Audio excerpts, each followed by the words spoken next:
नमस्कार दोस्तों, स्वागत है आप सभी का हमारे इस सेशन में जो आज होने वाला है करंट्स का, जो आपका 2 जनवरी 2026 के इम्पॉर्टेंट क्वेश्चन हैं उनके बारे में डिस्कस करेंगे। तो ज़्यादा देर ना करते हुए चलते हैं अपने प्रश्नों की तरफ और देखते हैं। प्रश्न नंबर 1 कह रहा है कि हाल ही में डिजिटल दुनिया की चुनौतियों के कारण किस देश ने अपनी 400 साल पुरानी डाक परंपरा को पूरी तरह से बंद करने की घोषणा की है। Option A Netherland, option B Denmark, option C Britain या ऑप्शन डी फ्रांस। तो इसका सही आंसर क्या हो जाएगा, किसने घोषणा की है? तो डेनमार्क ने, यानी आपका सही आंसर हो जाएगा ऑप्शन बी इज़ राइट, यानी डेनमार्क ने की है। आगे चलते हैं और उससे पहले इसकी व्याख्या देख लेते हैं। व्याख्या में कहा गया कि डेनमार्क डिजिटल युग की आवश्यकताओं को देखते हुए अपनी 400 साल पुरानी डाक वितरण परंपरा को समाप्त करने वाला दुनिया का पहला देश बन गया है। इस परंपरा की शुरुआत 1624 में हुई थी। वर्तमान में भौतिक डाक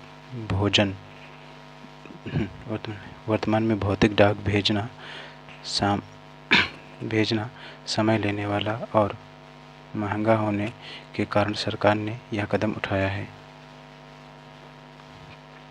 प्रश्न नंबर 2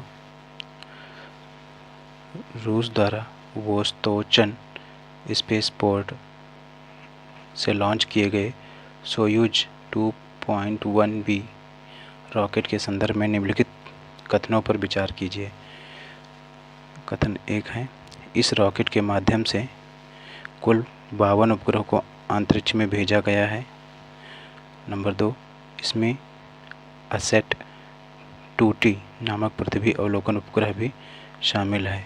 तो कह रहा है उपरोक्त में से कौन सा या कौन से कथन सत्य हैं? केवल 1, केवल 2, 1 और 2 दोनों, ना तो 1 और ना ही 2। तो इसमें से राइट आंसर क्या हो जाएगा? आपके पहला भी सही है, दूसरा भी सही, यानी ऑप्शन सी इज़ राइट हो जाएगा। आगे चलते हैं और इसकी व्याख्या देख लेते हैं।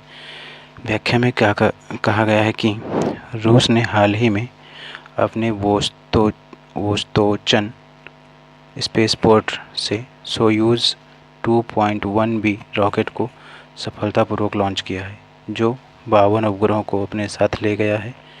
इन उपग्रहों में असेट AIST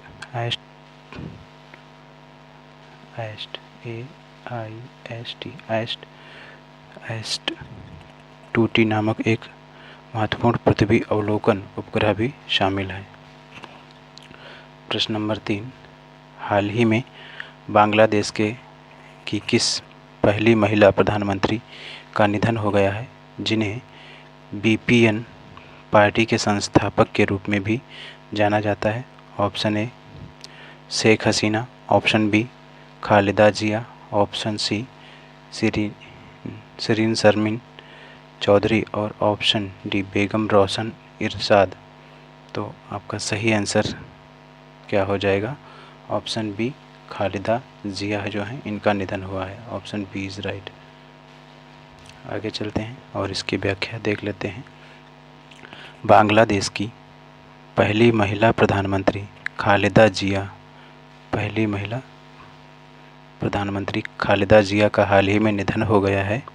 वह बांग्लादेश नेशनलिस्ट पार्टी BNP की संस्थापक थी और उन्होंने 2 बार 1991 से 96 और 2001 से 2006 के बीच बांग्लादेश की प्रधानमंत्री के रूप में कार्य किया था।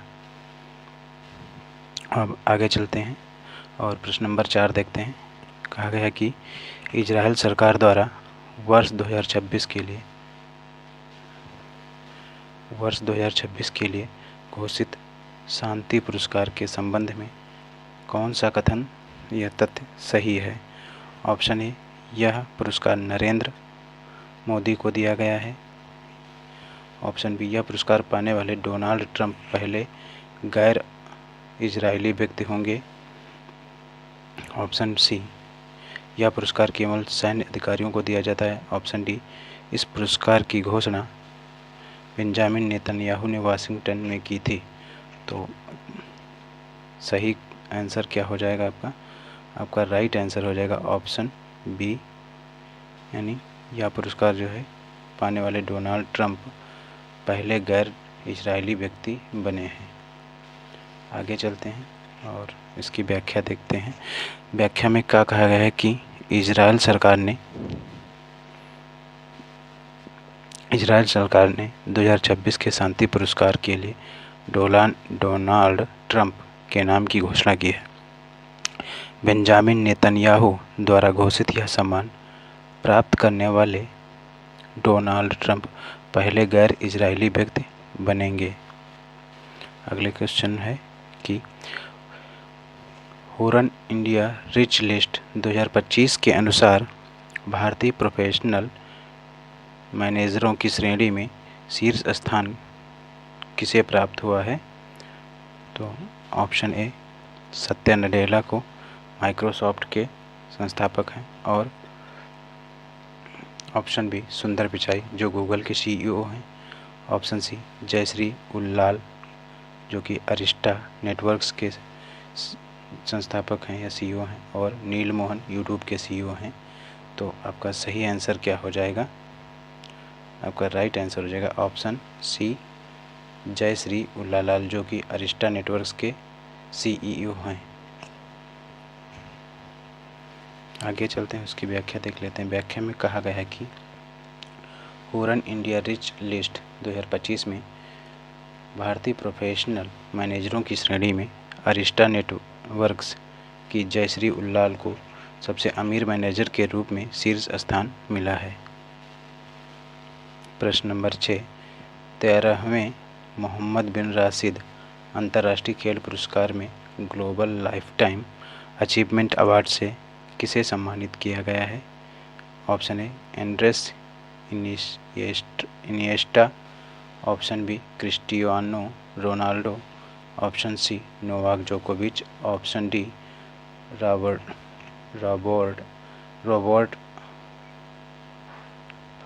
Roberto Baggio. तो कौन सा सही आंसर हो जाएगा आपका, ना ही ए सही है, ना ही बी सही और ना ही डी, यानी आपका राइट आंसर हो जाएगा ऑप्शन सी, यानी नोवाक जोकोविच को दिया गया यह पुरस्कार। प्रश्न और उससे पहले व्याख्या देख लेते हैं। प्रश्न नंबर 7 पे चलने से पहले, सर्बिया के महान टेनिस खिलाड़ी नोवाक जोकोविच को दुबई में आयोजित, इसका आयोजन कहाँ हुआ, दुबई में 13वें मोहम्मद बिन राशिद अंतर्राष्ट्रीय खेल पुरस्कारों में ग्लोबल लाइफटाइम अचीवमेंट अवार्ड प्रदान किया गया है। जोकोविच दुनिया में सर्वाधिक ग्रैंड स्लैम जीतने वाले खिलाड़ी हैं। प्रश्न नंबर 7, केंद्रीय मंत्री निर्मला सीतारमण द्वारा किस राज्य में विजयन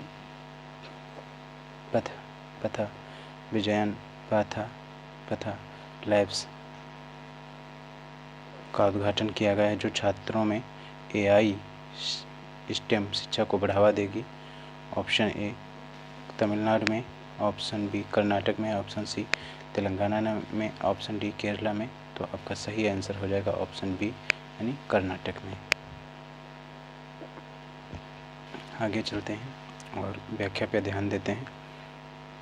वित्त मंत्री निर्मला सीतारमण ने कर्नाटक के सरकारी स्कूलों में विज आई पथ लैब्स का शुभारंभ किया है। यह पहल कक्षा 6 से 10 तक की छात्राओं के लिए आर्टिफिशियल इंटेलिजेंस और स्टेम विज्ञान, प्रौद्योगिकी, इंजीनियरिंग, गणित शिक्षा पर केंद्रित है। प्रश्न number 8, Indian AI research organisation की स्थापना के संदर्भ में सत्य कथन चुनिए। इसकी स्थापना महाराष्ट्र के पुणे में की जाएगी। Option B.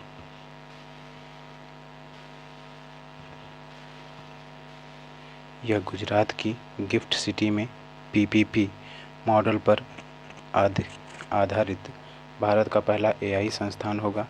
Option C. इसमें केंद्र सरकार की 100% हिस्सेदारी होगी। Option D. इसके लिए 1000 करोड़ रुपए का निवेश किया गया है।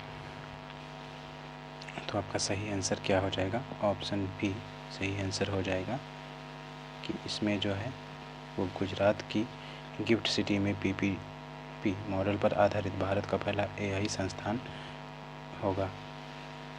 व्याख्या देख लेते हैं। व्याख्या क्या कह रही है कि गुजरात सरकार ने गांधीनगर की गिफ्ट सिटी में इंडियन एआई रिसर्च ऑर्गेनाइजेशन स्थापित करने की घोषणा की है। यह पब्लिक प्राइवेट पार्टनरशिप मॉडल पर आधारित होगा जिसमें 300 करोड़ रुपए का निवेश किया गया है और इसका लक्ष्य भारत को एआई में वैश्विक नेता बनाना है। प्रश्न नंबर 9 में क्या कहा गया कि महिला T20 अंतर्राष्ट्रीय क्रिकेट के इतिहास में सर्वाधिक विकेट लेने वाली गेंदबाज कौन बनी हैं? तो सर्वाधिक विकेट लेने वाली गेंदबाज कौन बन गई हैं? ऑप्शन ए मेगन शॉट जो कि ऑस्ट्रेलिया की हैं। ऑप्शन बी नीदा डार पाकिस्तान की हैं। ऑप्शन सी दीप्ति शर्मा जो कि भारत की हैं। ऑप्शन डी स्मृति मंधाना जो कि भारत की हैं। तो किसने सर्वाधिक विकेट लिए हैं T20 अंतर्राष्ट्रीय क्रिकेट के इतिहास में? वह महिला कौन सी है? तो आपका सही आंसर हो जाएगा ऑप्शन सी यानी दीप्ति शर्मा ने सर्वाधिक विकेट लिए हैं। व्याख्या देखते हैं। भारतीय स्पिनर दीप्ति शर्मा महिला T20 क्रिकेट में सर्वाधिक विकेट लेने वाली गेंदबाज बन गई हैं। उन्होंने श्रीलंका के खिलाफ खेलते हुए अपना 152वां विकेट लेकर ऑस्ट्रेलिया की मेगन शॉट का रिकॉर्ड तोड़ा है। प्रश्न नंबर 10 जो आपका आज के सेशन का सबसे अंतिम प्रश्न है। इसमें कहा गया कि केंद्रीय नागरिक उड्डयन मंत्री राम मोहन नायडू ने Dhruv NG new generation helicopter का उद्घाटन कहाँ किया है? Option A Hyderabad, option B Mumbai, option C Bengaluru और ऑप्शन डी नई दिल्ली। तो इसमें आपका सही आंसर क्या हो जाएगा? आपका सही आंसर होगा ऑप्शन सी यानी बेंगलुरु में इसका उद्घाटन किया है। ध्रुव NG हेलीकॉप्टर का उद्घाटन किया है। इसकी व्याख्या देख लेते हैं कि केंद्रीय मंत्री राम मोहन नायडू ने बेंगलुरु में हिंदुस्तान एरोनॉटिक्स लिमिटेड यानी हाल द्वारा निर्मित ध्रुव NG हेलीकॉप्टर का उद्घाटन किया है। यह एक new generation advanced light helicopter है। तो ये आज का आपका अंतिम सवाल था और आज के सेशन में बस इतने ही प्रश्न थे। बाकी आज के लिए इतना ही और हम अब मिलते हैं अगले नेक्स्ट वीडियो में अगले दिन के करंट अफेयर्स प्रश्नों के साथ। तब के लिए धन्यवाद। अगर आप लोगों को ये वीडियो पसंद आती हो तो अपने दोस्तों में भी शेयर करिएगा। धन्यवाद।